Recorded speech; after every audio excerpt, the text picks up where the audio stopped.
Ladies and gentlemen, welcome to the Rogers Kakasungura YouTube channel. A big thank you to each and every one of you for your continued support. It's a Sunday, as all you all know. I have been in church since morning, and it's time now we talk about politics. The Kenya's politics is taking a new shape. And the 2027 politics, to me, is not something we have been thinking of. The matrix keeps on changing each and every day. And there's something that we all of us need to agree.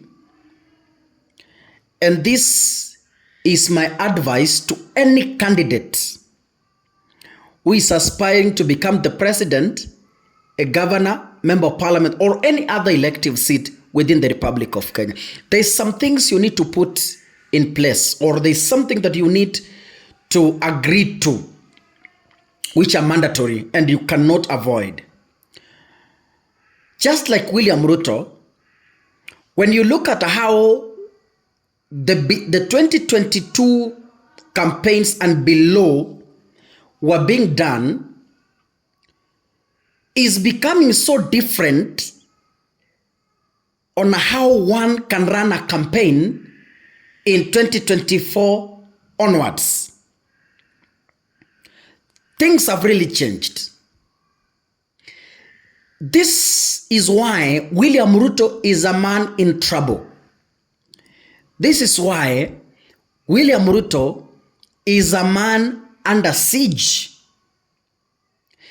The way Kenyans were reasoning in 2022 and below, 2022, 2021, 2020, 2019 and below, is so different from the way Kenyans of 2024, 2025, 2026, 2027 will be reasoning. William Ruto's bad leadership has trained Kenyans to use social media to express their feelings. The new platforms, TikTok, X, they're old platforms, but the Kenyans were not using them as such in the previous years. Point number 2. When William Ruto was campaigning, he was campaigning using 2 pillars. Pillar number 1, Ruto portrayed himself as 100% Christian. And so he was able to convince fellow Christians. And giving examples that you see, State House has been having drunkards. He was now referring to Uhuru Kenyatta and other presidents. And he said, for the church to get a smooth preachings or maybe to do their services and crusades in Kenya, I, Pastor William Ruto, I am coming to give the church freedom. So kanisa ikasema, ni ukweli, William Ruto doesn't drink, William Ruto anabebanga Biblia, huyo is one of us. But wakasahau kifungu kimoja kwa Biblia kinasema, you will know someone through actions. Mutawajua kwa matendo.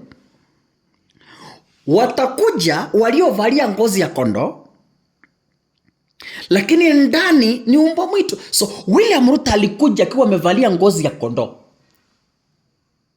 Point number 2. William Ruto used a sympathy strategy. He portrayed himself as a man who has been chased from the very same government he had formed. That is why mlisikia mara kadhaa akisema, si mimi ndio nilifanya Uhuru Kenyatta rais, si mimi ndio niliunda serikali ya Jubilee, Sasa huyu mtu anataka kunifukuza serikali ambao niliunda kama William Ruto. And the Kenyans were like, hi. So you mean Uhuru anataka kufukuza Ruto? Sympathy votes. Why am I convinced that William Ruto is a man in trouble? The script he used to ascend to power in 2022 is no longer applicable in 2024. Kenyans have become so civilized to an extent that it will take little effort to lie to them.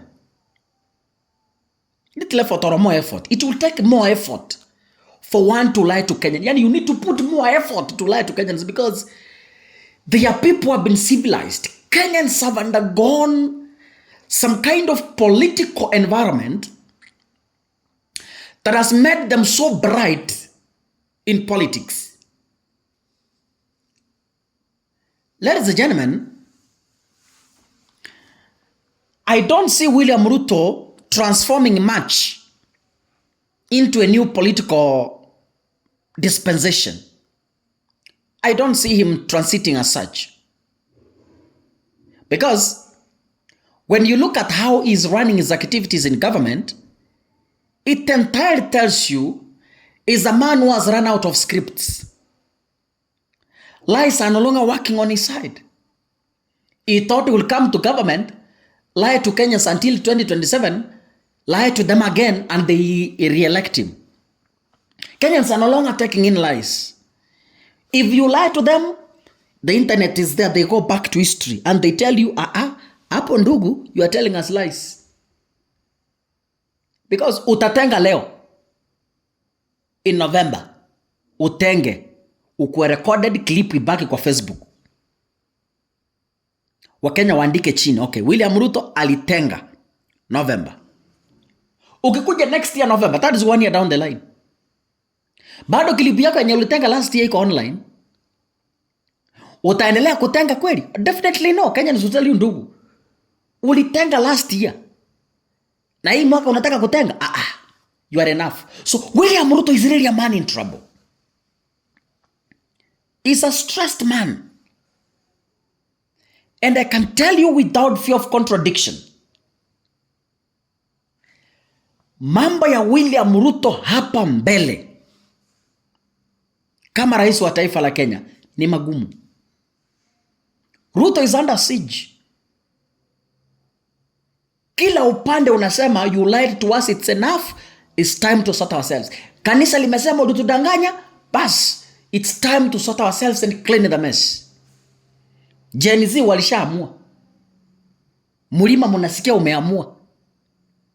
Jana walifukuzwa kutoka kwa mazishi huko Murang'a. Walijaribu kusoma speech ya Kindiki wakafukuzwa nayo.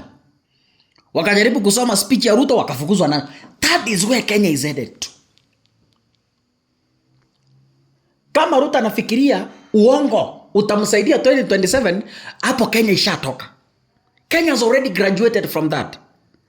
You can agree with me that the way Kenyans are politicking in 2024 is so civilized than how Kenyans were politicking in 2019. So different. Kenyans have known their rights. Their rights are at their fingertips. Hii watakuambia hapana. If you want to be sure of what I'm saying, Ruto is the most mocked president in the history of Kenya. Why? Kenyans have known their right. Anyway, we shall see how he will be navigating around this script. God bless you, ladies and gentlemen. See you in the next episode. Asanteni sana.